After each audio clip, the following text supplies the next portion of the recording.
এই যে সকাল সকাল একটু টিফিন রেডি করে নিচ্ছিলাম মেয়ের জন্য, যেহেতু মেয়ে স্কুলে যাবে।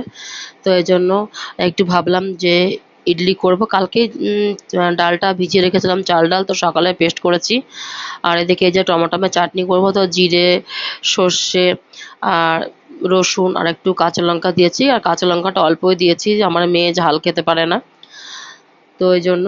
আর এদিকে এই যে সোমবারটা দিয়ে নিলাম, সোমবারটা দিয়ে টমটমগুলো দিয়ে দিয়েছি, একটু নেড়েচেড়ে ঠান্ডা করে নেবো, নাহলে আবার মিক্সিতে পেস্ট করতে পারবো না ঠিক মতো গরম থাকলে। আর এদিকে ইডলিগুলো ওই যে ছাঁচে দিয়ে দিয়েছি, জলে সেদ্ধ করে নেব।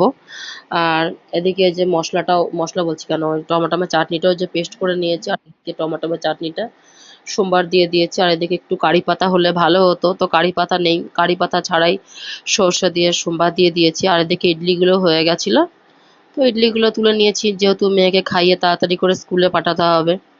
তো এদিকে মেয়ের জন্য ইডলি নিয়ে নিয়েছিলাম, আর ওইদিকে মেয়ের জন্য, আর এদিকে মেয়েকে খাইয়ে দিচ্ছিলাম, আর ওদিকে মেয়ের জন্য টিফিনগুলো। আর এই যে আমার ছেলে মেয়েকে জুতো পরিয়ে দিচ্ছে, যেহেতু আজকে ছেলে স্কুলে যাবে না।